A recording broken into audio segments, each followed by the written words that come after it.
तो एक बात ध्यान में रखें, बड़ी मुश्किल से मिलते हैं ये साधु भगवान के भक्तगण, और जब भगवान का भक्त कोई आपसे मिल जाए तो उससे एक ही बात पूछना, हमारा कल्याण कैसे होगा? क्या होगा? हमारा कल्याण कैसे होगा? कल्याण का रास्ता हमें बताएं। ये नहीं हमारे पोते की शादी कब होगी,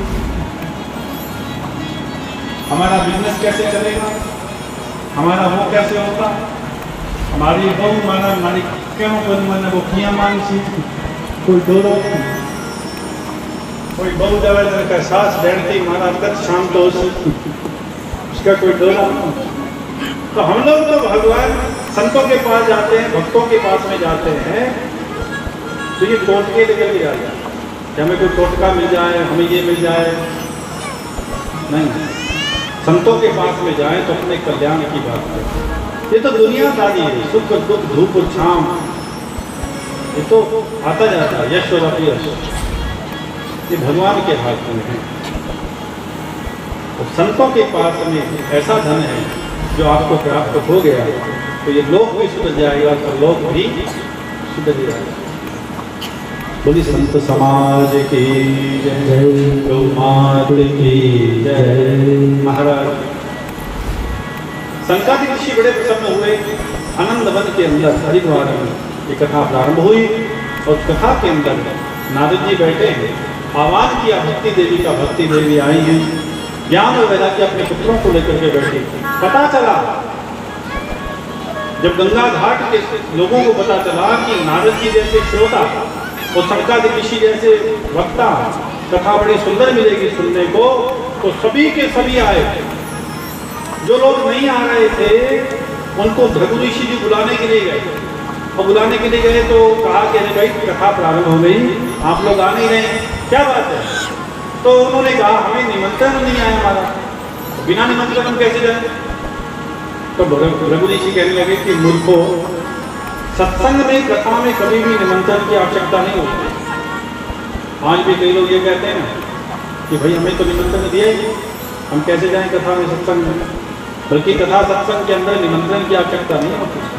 अगर आपका प्यार प्रेम भगवान के साथ में है तो सत्संग भले ही किसी शत्रु के घर में क्यों ना हो, उसके घर में बिना बुलाए चले जाना चाहिए। वहां शत्रुता मिटेगी, प्रेम बढ़ेगा। जिसके साथ में अपने बोलते नहीं, उसके घर में सत्संग है, बिना बुलाए उसके घर में चले जाएं तो वो क्या आपको सत्संग से निकाल देगा?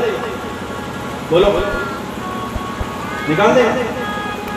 बल्कि आपकी आओ भगत ज्यादा करेगा, आपकी सेवा ज्यादा करेगा। अरे ये तो मेरा दुश्मन है, तो मेरे साथ में बोलता नहीं, मैं इसके साथ में नहीं बोलता, पीढ़ियों से शत्रुता चली आ रही है, लेकिन ये सत्संग में आ गया तो बार बार आपको पूछेगा पानी लाओ, चाय लाओ, कोई कमी ना रह जाए इसकी सेवा में, ताकि ये दुनिया को ये ना कहे कि मैं ऐसा निकला। तो ज्यादा से ज्यादा आपकी सेवा करने की कोशिश करेगा, बिना बुलाए गए, मतलब शत्रुता मिटे, प्रेम बढ़ा। ये बात दूसरी है कि शादी ब्याह में अगर आप बिना बुलाए चले गए, ये थोड़ा सा विचार करना है, फिर आपको डंडे पड़ सकते हैं। वहां सोच करके जाना चाहिए। मैं कहीं कथा कर रहा था तो मैंने सत्संग की बात कही तो किसी ने उल्टा ले लिया, बोले ब्याह में आनी जाना चाहिए थी, सत्संग में जाना चाहिए। अच्छा होगी लड़ाई, मैंने कहा फोन आया, बोले मारा थे बिना बुलाए हो जाना चाहिए कोई कार्यक्रम हो गए, तो मेरे को मैं तो सत्संग की बात करी, बोले मेरे को भी क्या ब्याह में। तो भाई शादी में सोच समझ के जाना चाहिए, क्योंकि व्यवस्था के अनुसार बेचारा निमंत्रण देता है। उसकी व्यवस्था 100 आदमी की है तो 100 को निमंत्रण देगा, 200 की है तो 200 को देगा। लेकिन सत्संग में अनलिमिट, कोई लिमिट नहीं है, जितने भी जाए। अब तो महाराज कथा प्रारंभ हुई, आनंद घाट में ये कथा प्रारंभ हो रही है। नारद जी प्रश्न करते हैं और उस प्रश्न का उत्तर संकादिक ऋषि देते हैं। नारद जी ने प्रश्न किया, कौन कौन से लोग भागवत की कथा को सुनकर के पवित्र और पावन हो जाते हैं, कौन कौन से लोगों को मुक्ति और मोक्ष की प्राप्ति होती है, हम ये जानना चाहते हैं। तो संकादिक ऋषि कहते हैं कि ये मानवा पापितस्तु सर्वदा सदा दुराचारता विमार्गदा क्रोधा अग्नि दग्धा कुटिलाश्च कामिना सत्ता यज्ञेन कलो पुनर्मिते। तो ये मानवा पाप कृतस्तु सर्वदा तो सदा दुराचार गता विमार्गा क्रोधा अग्नि दग्धा कुटिलाश्च कामिना सत्ता यज्ञेन कलो पुनर्मिते। कौन से लोग तो सारी जिंदगी पापाचार अनाचार व्यभाचार में व्यतीत कर देते, कभी भी कोई धर्म का कार्य नहीं करते, अपने जीवन को पशुवता बना करके पशुओं की तरह खाना पीना उठना बैठना सोना जागना करना मरना बच्चे पैदा करना पाप कर्म करके धन कमा करके लाना उसी से घर को चलाना, तो अधर्म पर ही अपना जीवन व्यतीत कर दिया। वो लोग मर जाए उनके पीछे उनके निमित्त अगर भागवत की कथा सुना दी जाए या करवा दी जाए तो उन जीवों का कल्याण होता है। और तो और जो प्रेत योनि में पड़ जाते हैं जिनकी अकाल मृत्यु हो गई, कोई एक्सीडेंट से अचानक मर गया, कोई जानबूझ करके फांसी लगा ली, कोई जेल के नीचे कट गया, ऐसे लोग जो विचार करते हैं कि मर जाएंगे तो हमें शांति मिलेगी, लेकिन वो मरने के बाद में प्रेत योनि में पड़ते हैं। देखो भगवान के धाम में आयु है 100 वर्ष 70 वर्ष 80 वर्ष मान लो, और हम लोग जाकर के 40 साल में ही धीरज को छोड़ा और अपने शरीर को छोड़ दिया, तो बाकी के 40 वर्ष तो पड़े थे भगवान के धाम पहुंचने के लिए, क्योंकि वहां से निमंत्रण तो आया ही नहीं। तो 40 साल क्या होगा, वो भटकेगा जीव। तो उस जीव की मोक्ष के लिए मुक्ति के लिए भागवत की कथा करवा दी जाए तो उस जीव को भी मुक्ति और मोक्ष मिलता है। मैं अक्सर कहा करता था ट्रेन आने वाली है रेलवे स्टेशन पर 11 बजे। कितने बजे? 11। आप जाकर के अपनी मर्जी से 6 बजे बैठ गए स्टेशन पे, तो आपके लिए ट्रेन आ जाएगी? बोलो नहीं आएगी। तो अपनी मर्जी से आप स्टेशन पे पहुंच गए 6 बजे, बाकी के बचे 5 घंटे। अब 5 घंटे क्या होगा, आप भटकेंगे, कभी इधर कभी उधर, कभी किसी को कॉल करेंगे, अरे भाई टाइम बताओ, आधे घंटे में अरे टाइम बता भाई, तो क्या कहेगा, बोले कि भाई आप तो कुछ संग हो गई होगा 6 बजे आगे बैठ गए, तेरे बाप की ट्रेन तो है को नहीं जीती आती से बार बार तो टाइम पूछ रहा है, हमें परेशान करता है, खुद भी परेशान हो रहा, मैं भी परेशान। तो ट्रेन के अनुसार ही पहुंचे, उसका जो टाइम है उसके अनुसार पहुंचे, तो 5 घंटे भटकना पड़ेगा। हाँ, किसी सगे संबंधी को पता चले कि भाई हमारा सगा संबंधी समय से पहले वहां स्टेशन पे पहुंच गया, अब गाड़ी आ नहीं रही, हमारे तक कैसे पहुंचेगा? अगर वो प्राइवेट गाड़ी भेज दे तो बोलो,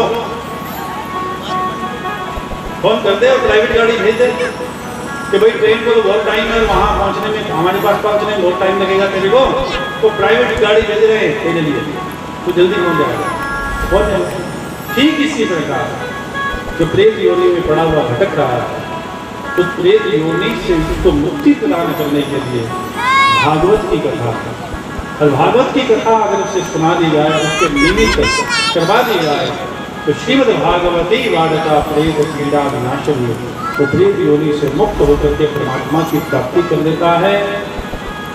ऐसा जब कहा तो नारद जी को विश्वास नहीं हुआ।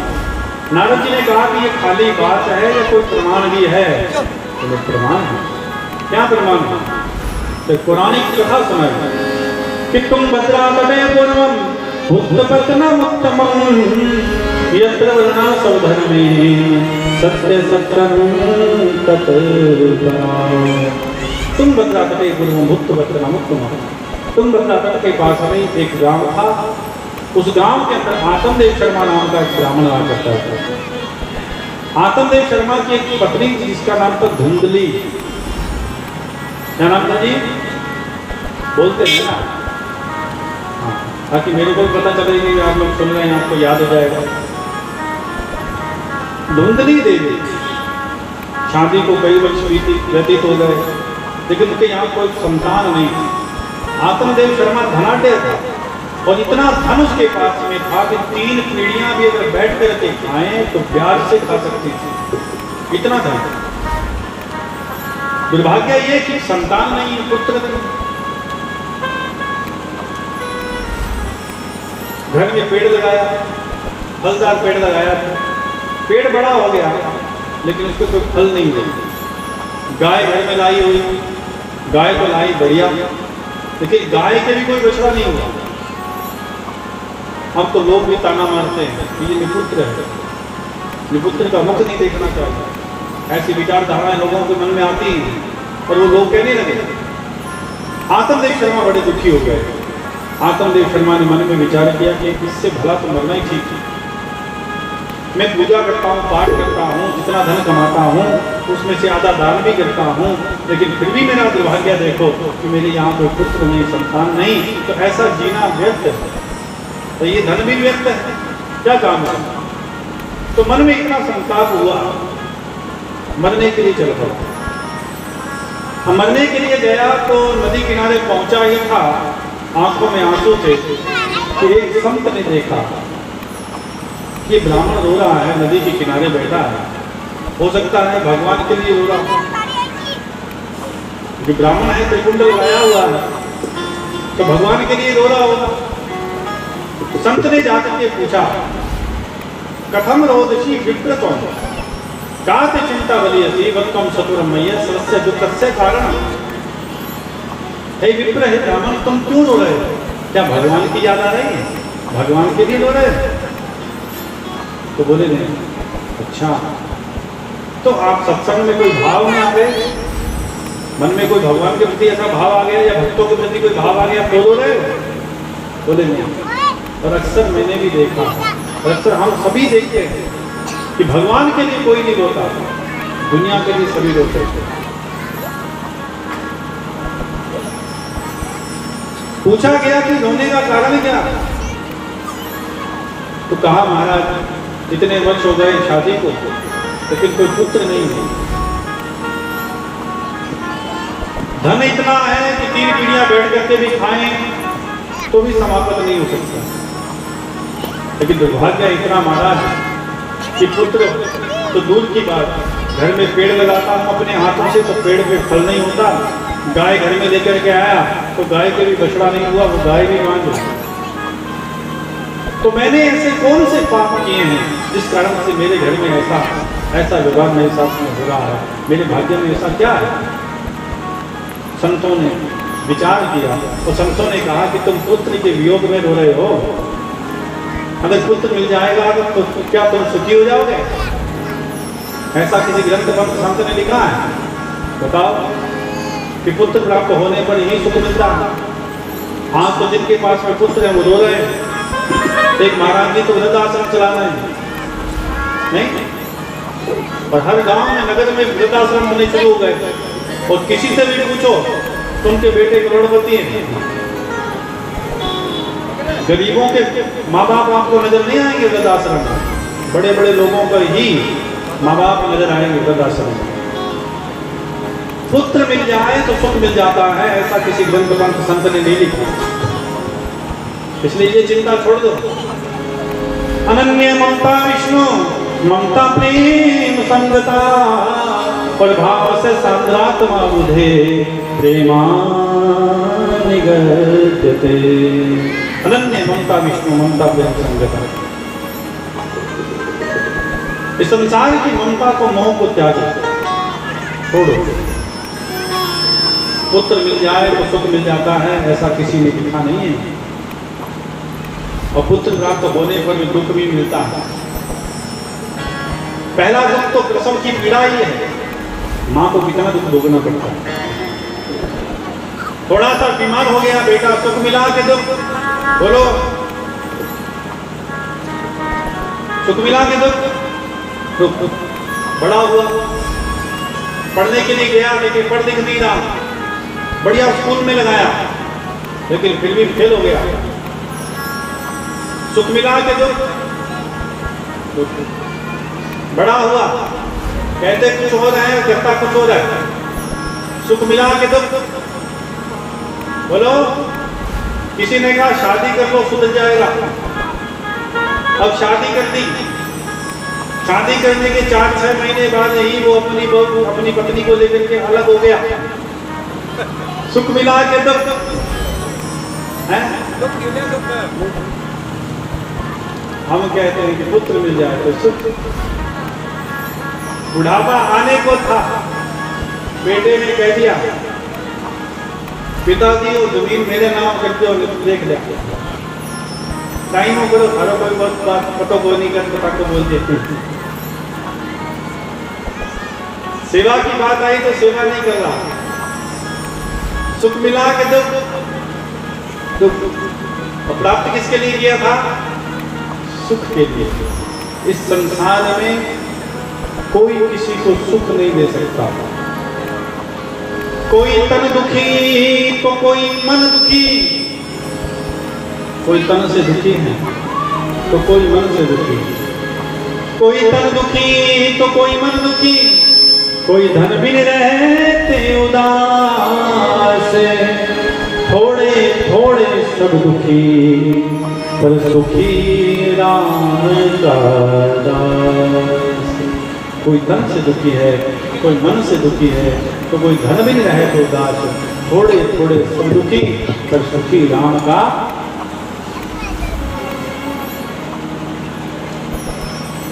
पुत्र मिल जाए तो सुख मिल जाएगा ऐसा किसी ने नहीं लिखा। इसलिए पुत्र की कामना को छोड़ करके भगवान का चिंतन कर, मनन कर, स्मरण कर, बेटा पार हो जाएगा। बेटा नहीं है, एक दुख है, एक ही। लेकिन बेटा होने के बाद में अगर कपूत निकल गया तो निरंतर तुम्हें दुख भोगने पड़ेंगे। इसलिए हे आत्मदेव, तो इच्छा को त्याग और भगवान का भजन कर। बार बार कहा, लेकिन आत्मदेव शर्मा नहीं माने। जैसे हम लोग बार बार कहते हैं, साधु संत बार बार कहते हैं, भक्तगण बार बार कहते हैं, तेरे संसार की चिंता छोड़, भगवान का भजन कर, जो होना वो तो होकर के रहेगा। कि चिंता बड़ी अभागनी, अरे चिंता चिता समान। चिंता बड़ी अभागनी और चिंता चिता समान। चिंता बड़ी अभागनी, चिंता चिता समान। चिंता के ऊपर एक बिंदी का अर्थ हटा दो। बिंदी लगती है ना चिंता के ऊपर, और बिंदी को हटाओ, क्या बन गया? साहब, तुलसी भरोसे राम के, अरे निर्भय होके सोए। निर्भय होकर के सो। क्यों? बोले अनहोनी होनी नहीं, होनी होए सो।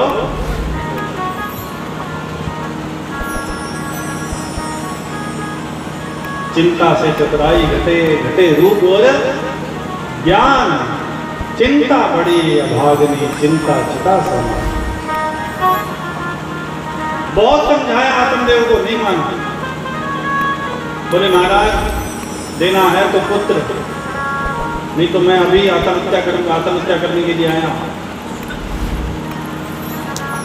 और अगर आपने मेरे दुख का निराकरण नहीं किया तो इस दोष के भागीदार आपको भी बनना पड़ेगा। इस दोष का मैंने क्या दोष कर दिया? बोले मैं यहाँ मरने के लिए आया था, आपने मेरा दुख पूछा, मैंने आपको बताया। और संत का, भक्त का ये कर्तव्य होता है कि अगर उसके पास में कोई आए अपने दुख का कारण लेकर के और उसका उपाय अगर कोई संत भक्त अगर ना बताए तो महाराज वो भी अपराध का दोषी है। वो सब कुछ जानते हुए सब कुछ कर भी सकता है, लेकिन नहीं कर रहा है तो वो दोष का भागीदार है। आप संत हैं, आपका कथन तो भगवान भी टाल नहीं सकते। अगर आप चाहें तो मुझे पुत्र प्राप्त हो सकता है। अगर आपने मुझे पुत्र प्रदान नहीं किया तो मैं मरूंगा, इसका दोष आपको। संत ने सोचा कि भाई अब क्या करें, तो संत ने एक झोले में से फल निकाला और वो फल निकाल करके आत्मदेव शर्मा को दे दिया। कहा कि इसे जाकर के अपनी पत्नी को खिला देना, भगवान की कृपा होगी, तुम्हारे यहाँ पुत्र हो जाएगा। इतना कहकर के संत चल पड़े। संत भगवान से कहते हैं कि प्रभु मैं कुछ नहीं जानता, आपके भरोसे मैंने उस ब्राह्मण के प्राण बचाने के लिए वो फल आपका नाम लेकर के मैंने प्रदान कर दिया। अब आप जाने और आपका काम जाने। आसमदेव शर्मा घर में आया, घर में आकर के अपनी पत्नी को वो फल दिया, कहा कि इस फल को ग्रहण कर लो। क्यों? बोले ये प्रसाद है, संतों के द्वारा दिया हुआ, और भगवान की कृपा होगी, हमारी जो कामना है वो पूर्ण होगी। कैसी कामना? बोले पुत्र। हमारे पास में सब कुछ है लेकिन पुत्र नहीं है, तो संतों ने कृपा कर दी, ये फल दे दिया, तो कृपा से सब कुछ प्राप्त होता है। ये फल खा लो और मैं मंदिर में जाकर के बैठता हूँ। मुझे पूर्णतः विश्वास है कि संतों के द्वारा जो दिया हुआ फल है उससे पुत्र की प्राप्ति होगी, और अगर नहीं होगी तो मैं मंदिर से बाहर नहीं आऊँगा, मैं मंदिर में ही भजन करूँगा जब तक पुत्र नहीं होगा। और पुत्र नहीं होगा तो भगवान के श्री चरणों में ही अपने प्राण त्याग कर दो। इतना कह करके महाराज तो मंदिर में बैठ गए, और मंदिर में बैठे वो फल लेकर के घूम रहे थे। कभी इधर जाती है, कभी उधर जाती है, कभी इधर कभी उधर। इतने में पड़ोसन आ गई, पड़ोसन ने आकर के पूछा कि धुंधली देवी सखी क्या बात है, ये फल लेकर के कभी इधर घूम रही, कभी उधर ले घूम रही, इतना सुंदर फल है, खा लो। धुंधली देवी ने कहा कि ऐसा वैसा फल नहीं है। तो कैसा फल है? बोले इस फल को खाने से मैं गर्भवती हो सकती हूँ। बोले ऐसा कैसा फल है जो गर्भवती कर दे? बोले संतों के द्वारा कोई अभिमंत्रित किया हुआ फल है, उन्हें जाने कौन सा मंत्र फूका। बोले कि इससे गर्भवती हो सकती हूँ, तभी मैं खाने गई। बोले अरे ये तो अच्छी बात है, अगर तुम ये फल खा लोगी तो तुम्हारे पुत्र प्राप्ति की जो तुम्हारे पति के मन में इच्छा है वो पूरी हो जाएगी। तो तुम्हारे पास में इतना धन है, किस काम का? उसका भोग कौन भोगेगा? अब वो धुंधली कहने लगी कि मैं इसको खा तो नहीं, लेकिन खाने के बाद में गर्भवती हो गई। गर्भवती होने के बाद में तुम्हें पता है क्या होगा? बोले क्या होगा? बोले उदर वृद्धि हो जाएगी, और उदर वृद्धि होने पर मेरी जो सुंदरता है वो चली जाएगी। मैं इतनी सुंदर नजर आ रही हूँ, इतनी सुंदर हूँ, इतने साल बाद भी मैं वैसे की वैसी पड़ी हूँ, लेकिन उदर वृद्धि होने के बाद में मेरी सुंदरता चली जाएगी। तो सुंदरता खोने का डर मुझे लगता है। अच्छा, और बोले मैंने सुना है कि गर्भवती स्त्री को खाने पीने उठने बैठने का बहुत ध्यान रखना पड़ता है। अब तो मैं अपने बच्चे से खाती हूँ, पीती हूँ, उठती हूँ, बैठती हूँ, सोती हूँ, जागती हूँ, लेकिन गर्भवती होने के बाद में सब चीज़ों का ध्यान रखना पड़ेगा, तो ये सब मेरे से नहीं होगा। अच्छा, और बोले और ये आज तो चोर डाकुओं का जमाना है, मैं गर्भवती हो गई और कोई चोर डाकू मेरे घर में आ गया,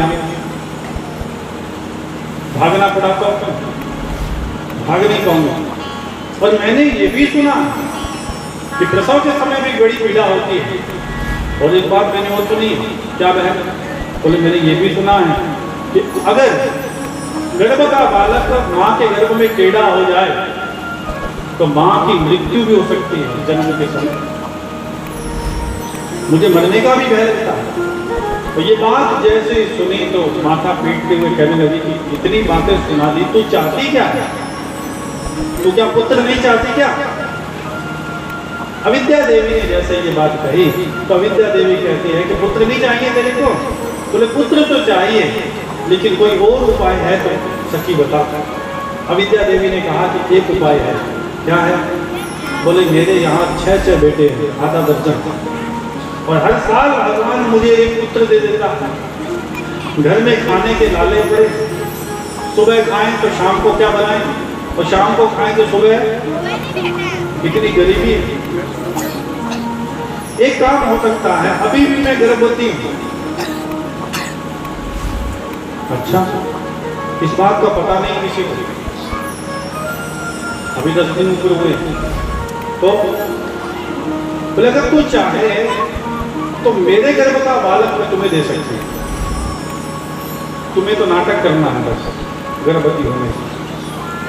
तुम्हारे भले भाले पति मंदिर में बैठे, अब वो ब्रह्मचर्य का पालन करेंगे, तपस्या करेंगे, तुम लोगों में चर्चा कर देना कि मैं गर्भवती हूँ, और मैं भी आते जाते सभी को कहती हूँ कि तुम गर्भवती हो। धीरे धीरे करके समय निकल जाएगा, और कैसे न कैसे करके मैं चोरी छुपे ला करके अपना पुत्र तुम्हें दे दूंगी। तेरा काम बन जाएगा। हम तो बड़ी प्रसन्न हुई, बहन ये तो ये सखी हो तो तेरे जैसी हो, नहीं तो ना, तुम अपना बालक मुझे दे दो, मैं तेरे लिए क्या कर सकती हूँ।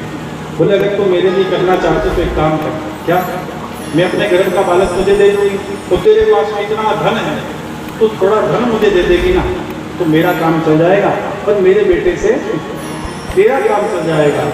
सौदा तय हो गया। हाँ धन तो बहुत है, दे दूंगी थोड़ा, ठीक है। अब तो समय बीता, गर्भवती होने का नाटक करने लगी।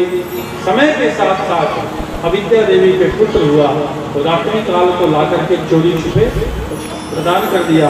उसने नाटक छोड़ दिया और चारों ढिंडोरा बजवा दिया कि मेरे पुत्र हुआ। अच्छा जी, जो फल था वो फल भी उस समय क्या किया, बोले गाय को खिला दिया, और भगवान की कृपा ऐसी होगी कि वो गाय गर्भवती होगी। इधर से तो अविद्या के पुत्र हुआ, और थोड़ा समय निकला नहीं कि उस गाय के पुत्र हो गए, और ऐसा पुत्र हुआ कि पूरा शरीर जो था